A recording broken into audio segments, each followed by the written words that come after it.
semua pejuang UTBK 2022, ketemu lagi sama Kak Dina. Di sini Kak Dina mau membahas soal biologi yang ada di TKA Saintek UTBK 2022 di hari pertama pada gelombang kedua, yaitu pada tanggal Sabtu 8 Mei 2022.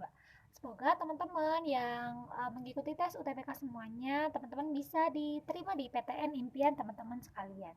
Oke, kita lanjutin pembahasan kita ke soal yang pertama. Di sini ada soal dari sistem gerak.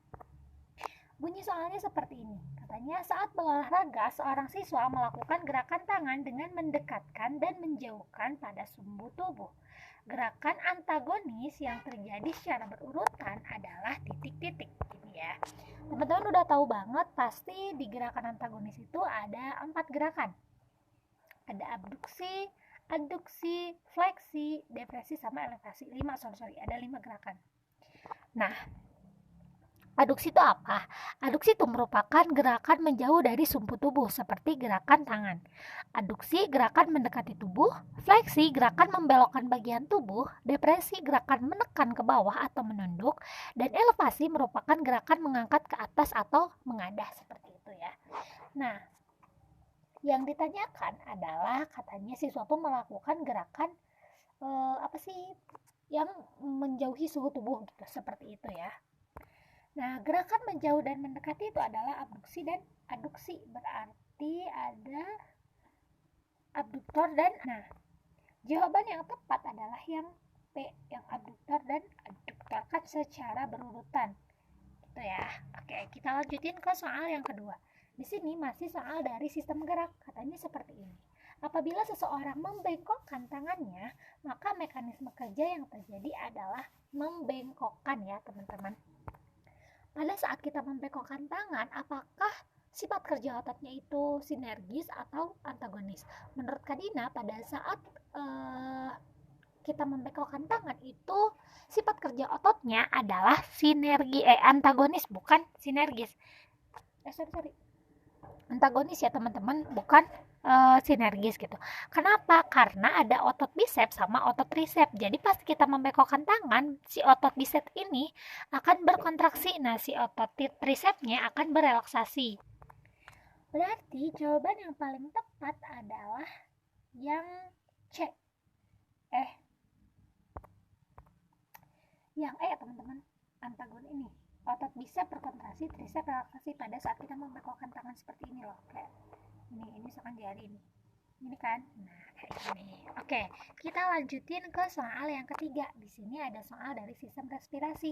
Di sini lihat ada inhale sama exhale, atau inspirasi sama ekspirasi, atau menghirup sama mengeluarkan oksigen seperti itu.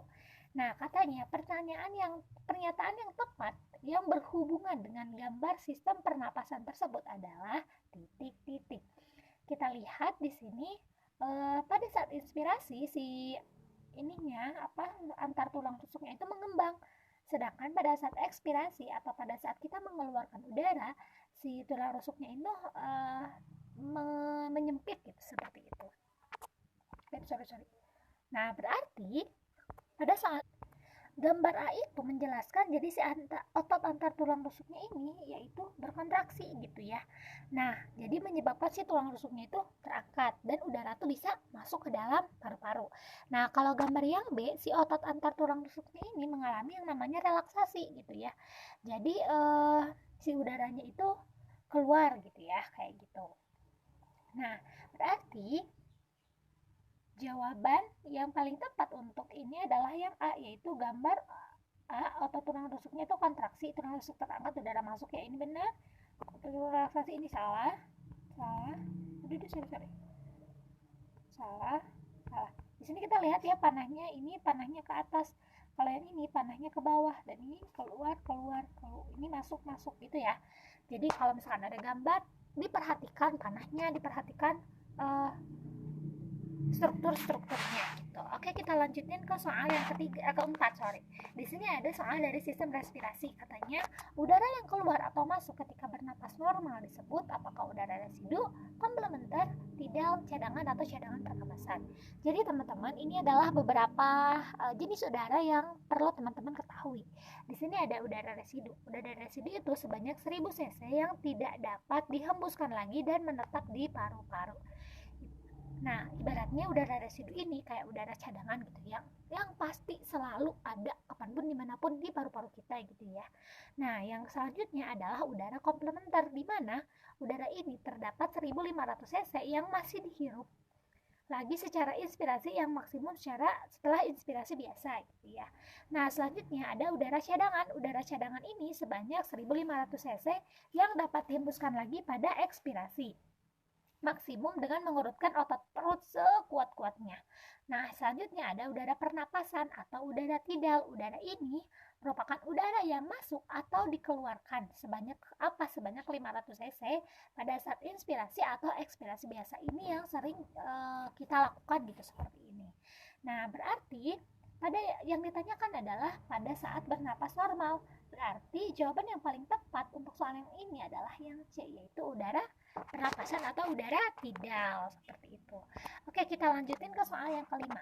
Di sini ada data volume udara pernapasan. Katanya gini, volume tidalnya 500 mili, volume cadang inspirasinya atau PCI-nya adalah 1500, PCI-nya adalah 1500 dan VR-nya adalah 1000 mili gitu ya. Nah, berdasarkan data tersebut gitu, kapasitas paru-parunya adalah titik-titik gitu ya di sini. Nah, jadi gini ya teman-teman, kapasitas vital itu merupakan jumlah volume udara maksimum yang dikeluarkan dari paru-paru setelah inspirasi secara maksimum dan diekspresikan secara maksimum. Atau mungkin rumusnya kayak gini, KV atau kapasitas vital itu VCI ditambah VCI ditambah VT. Nah, di sini kita tambahin aja ini semuanya. Enggak semuanya sih. VR-nya nggak dibawa. Volume residunya. Nah, kita tambahin hingga total seperti ini. Jadi, jawaban yang paling tepat untuk soal nomor 5 ini adalah yang C, yaitu 3500 mili. Oke, kita lanjutin ke soal yang keenam. Di sini ada soal tentang sistem ekspresi. Katanya gini, pernyataan berikut merupakan ciri-ciri dari gangguan atau kelainan pada ginjal. 1. Urin terbawa ke dalam darah akibat bocor nefron. 2. Peradangan nefron karena bakteri Streptococcus. 3. Kelenjar hipofisis gagal menyekresi hormon. 4. Rusaknya glomerulus atau tubulus pada nefron. 5. Terdapatnya molekul albumin dan protein lainnya di dalam urin. 6. Pengerasan pembuluh darah di dalam ginjal. Nah, ciri-ciri penyakit nefritis adalah nefritis ini merupakan penyakit yang disebabkan sama infeksi bakteri ya teman-teman, sehingga nih ya pada glomerulus gitu ya atau tubulus nefron itu mengalami kerusakannya. Jadinya dia tuh bakal berpengaruh sama yang namanya filtrat atau filtrasi yang menghasilkan filter itu jadi banyak mengandung protein dan ureum yang harusnya terbuang itu malah kembali masuk gitu ya ke dalam darah serta terjadi gangguan yang namanya penyerapan. Nah, berdasarkan definisi yang Kadina sampaikan, berarti jawaban yang paling tepat untuk yang ini adalah yang C, yaitu 2 dan 4. Kita lihat peradangan nefron sama rusaknya glomerulus atau tubulus nefron. Ini kan berkaitan sama filtrasi. Oke, kita lanjutin ke soal yang ketujuh ini tentang sistem saraf. Katanya gini, urutan yang benar tentang jalannya impuls pada gerak refleks ketika kaki menginjak duri adalah, ingat di sini adalah gerak refleks. Di mana gerak refleks ini pasti yang namanya berkaitan sama ini, sumsum tulang belakang gitu ya. Nah, jadi kalau misalkan kita gerak refleks gitu, kaki kita menginjak duri itu gerak yang terjadi adalah yang pertama tuh pastinya nih ya ada rangsangan reseptor dulu nih karena kita nginjak duri, terus dilanjutin ke neuron sensorik, terus ke sumsum tulang belakang, ke neuron motorik, terus ke efektor. Nah, berarti jawaban yang tepat seperti yang Kadina sampaikan tadi adalah yang ini. Awas ya teman-teman, antara reseptor dan efektor itu awas tertukar gitu ya, seperti itu. Oke. Nah, kayak gini ya, sistem yang ini. Kak Dina sampaikan di sini. Oke, terima kasih mungkin yang sudah menonton. Sekian mungkin yang bisa Kak Dina paparkan.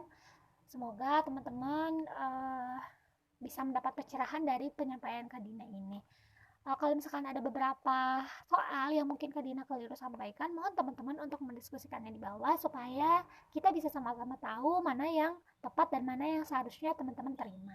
Sekian yang bisa Kak Dina sampaikan. Terima kasih sudah menonton. Sampai bertemu lagi di video berikutnya.